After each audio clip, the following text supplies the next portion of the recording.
Loinana aigi sijaraba riba asibu kanbada sobo thongdam loriba aigi aramai benggolgi musing kuren agisa korongwan kuman amasung magi benggoloi punamak loinana ngasigi tharamasida yawba lengiradiba cinggi amasung tamgi chalisesi aduga ima ibelsing aduga ahlamansing baru mapang aigi punamak loinana media di sinalaw punamak sutsanjaraga puno mo bultai kumusari masisi yamna wakhalda emotional su oi mera aiba thasi ek lakpada simi tammi gi oiba dugumba amat to oiba dugumba koigi wakhalo punjan bagi nuksina bagi adugumba tha du mera thasi aduna Masisu tatpa kangba leitana lai hakaptagi pangtuan padugo thawang madu masisu akoi kumja bisinga dengan sukna kun baligi hari si pangtu padu na madu aduna emotional oi haja badi aigi oi nasu aina hek aigi babu lagi nama matung tagi 1996 tagi sukna lempa kangba leitana aina mera hau somba aduga mera gi thorom sing pangakpase masiga thanadi sahi kunga maput sure ai sijina pangakpas adula hogiba awal ngai gi wari mayam tu sumichinga asi marakta thambiriba singi ahlaman sing mayam sing marakta nuksi ba ahlaman mayam mamanga sing jaw akoi handre aduga yawi bakara sisu sahi Yamakpa, ahli matam orakpa, solakpa, itu mayamam siyaw. Aduga, wah ngajari bahaksu, ain hajari betul. Matam amna harau na lungai na, aduga panggalkan na, wakal lungai na tormadu masih di wakal sahandarapa. Aduga, kalau matam kesu ekor kaya mungkin masih utawam siyaw ko magudol na kana pa siyaw ko na. Aduna, sige tawang saya.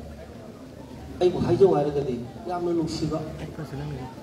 Ay ko yellow fruit sing lamdam sa laiba ay isa korong sung yam pa sa haide ay amo ribut tawjarot yellow fruit sing yoiba adug magkaman noiba ay ko gi customary festival amo kaptangar mera hokchong base ay ko gi yellow is gi indigenous people sing gi amat tangaraba adug ba common customary festival aduna ni aikoy ngasi sidot tiliba mayam se yellow mi ngakti aikoy yellow mi nataba amati yahon yaw su yahon laron aduga yaw daro su makon silaka aduna aikoy only aikoy kanada invite tawi kanada aikoy haijai hai matam aikoy yellow fruit si babe singira ko pau pijai akoy so harau lakpi yellow mi na daba sing aikoy baton tawde aduga lakku siya simasoi ayamda ai sing tamjen maramdi aikoina maruina maitei singna masigi mera hokchong basi aikoi poso jabani tambak ta nei aikoi yamna nuksi laimene no kalu puna makse aikoi amat toina khali amna nuksi na arai leita ta thok ta sing taw hi narapan adubu madugi aikoi na thamoi sena nuksi na tinarakpa loinarakpa hingminarakpa do madugi mamal makoi mafam da leiramte ona tainana kari su khangdaba kari su phattaba khandaba maitei sing matapta lang tarpan aduna ni hojuk so ikon thengnari base ikoi lang tawde ikoi lang ngap pakta ikoi lang ngap ni aduna aina sogi mafamda daibong semba mapugi mafamda ina thangni jari makoi busu athuba matamda makoi aran bado khangjaraga wakal tarpa uisnu haina manai thamjari aduna asai aigi pa mana tangkuli pa mana ai mingdi ai Kangjahudre, tapi kebetulan sida ayi suwayo bisa. Ayi kita makta nasi eres tu. Aku ini merah wayung bahaya. Ayi merah ki mathanil. Numis lagi yung basina, hamis cukna. Aku ni merah sigi wasi yung gani. Nukti ki may sikat ni. Atu ka mathangi lakada ba yang kay ki mathanil nukta sigi may rasi. Aku mathang. Thama pura iko thamani. Si ayi yung kakta danati. Tapakte hek lay di ba yung kudi makta masih aku yang ngasih observe kari gino masai wari de gaw aikoi isilina use punna leminaramba adugo matamgi matungna aikoi se magi kudong chaba yenga khara mana singda lehoba khara mana pumaga tampak ka leigiba aduna masi manau do nungdi nungsidara ka su leibham lapthok lagibanina kariu matamda unaning matamda unago phangdaba pau phangdaba gamdaba aduna haina gibado hayeng matamduda nakoina singda leiba yam oibana hangna waba matamda hairiba tha sida mera tha sida singda lamai tharo madu uragane tampakta leiba mana oiba ina aigi yam sing aigi chakthop singdo nungaina yai thana pani haibu ai adumana khamge aduga singda leiba yam sing su tampakta leiba mana oiba khoina hayeng mera ba thadu da ikoi kudimaki yum ki sumanga sumaina ikoina meragi thawoi se ikoi thalake madu ubama tamda tampakta leigibana da oiba ikoi se ekta kaidana nungai yai thana pani haibu khawu haibugi sigumba yamna nungsiba wari singse masi leibanani aduna ne sa hajiriba mera hok song bai ba thorom se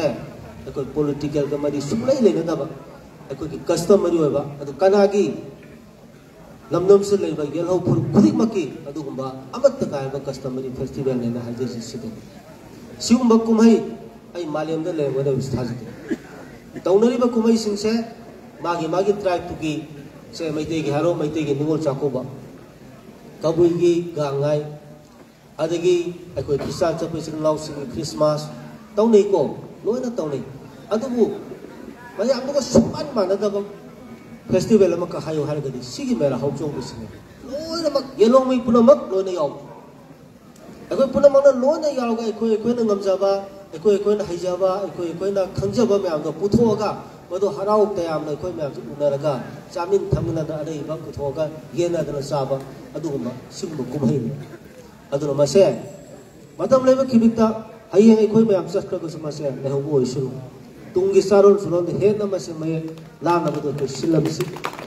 aduna chumna khaki mera wa yung bane la ko salabi na ligum umsi sigi wari se ekon hori bai sai su mayam jingi amasu tamgi sa sing ko wari liramsi sida yung be wa se sigi maram ni ekon thari bala mai se sigi tam ta thabani haibana sing mase masigu mayam se ekoi wari se tungi sa sing liram bagadi isa singjo mo ay koy kudum la kadori aduna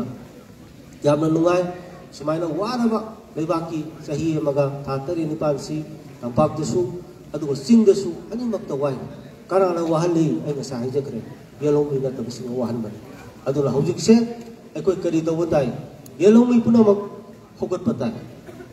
ay koy punna lemina batay punna thena bina batay ngasi maite na thena ri balan se maite kaki tungom chanam kakse na balan ate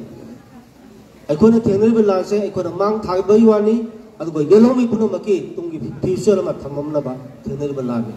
adu mayam puno mak wakhal soithokna yelomi puno mak wakhal soithokna amat toina lemina raga aikoi sigi lam se mai pak na bai koi mayam puno mak aina ningjer bai soda koi thongni bai matam hore adu angamba koi mate pangna na khopom chapa na ne pagi dumba koi tanja du la e lai singba mera hokchong bagi koi reception minister mayam du thamjaningi aduna aikoi matam leba kibikta kaugumsi ipa ipuna thambiramba adugumba aikoi sing tamgi adugumba nuksiraba wari sing aikoi hojik anoba laiba train sida aikoi masigi nuksiraba wari sing se tauta hangi gumsi aikoi mase se na pharga thamsi masi hek leiba makai aikoi manipur se jingmi tammi se amatoni himinaga do masigi wari me apse kona kauthukraba masigi wari me apse kona mirai raba akoi gadi aikoi masak khangnarakta amana amabu aikoi gi nungsiba walakpa amana amabu khoi gi kar haini thajarakta masi lakani aduna sahi khudingi ekona pangjel mera hum songba ba thorom se hoi andaki sahi se khajitang di ekoi wakhal nungai na pangbadi oide tawriba thoiba maya masina adubu tawdaba yadaba ekoi gi ipa ekona thoromba adugu mitlam mado bado ekona kan basu yadaba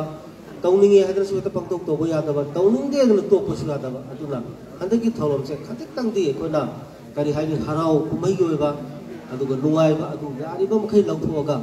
ko gi lai tin yo ba adu simi tami go ba adu ba aseng ba madi do ba du khak ngak ba ko gi thorom de si pangtok jabani aduna maya puna mang iro le ba da subaina harau na lakbi duna sigi thawamsi akogi mapung phan bigani haidan tawbase akogi yalongmi singa achouba mai pakpa mani achouba mai pakpa mani aduga kangluk amade achouba mai thiba mani makoi khangjagadamni masida khanggadabani ngasi tawriba thawamse yalhomi nataba amta yawu yaroi habase aina ngasi su haijariba sini matungdasu yawu nakana aduna siwafam klase itengna thamjaraga akogi hayeng pangthukna mera hokchong base koi mapung phana sangasi nungaina puning maka lamna ekoi amatoina pangthukminasi aduga mapunasu hayeng pangda thawamse hoputagina loiba phawba ate akai amata yawduna ekoi thawam singse nungaina mapung phana pangda pina du oisunu haiba wafamse thamjaga maya punamak thagasari maya punamak khurjani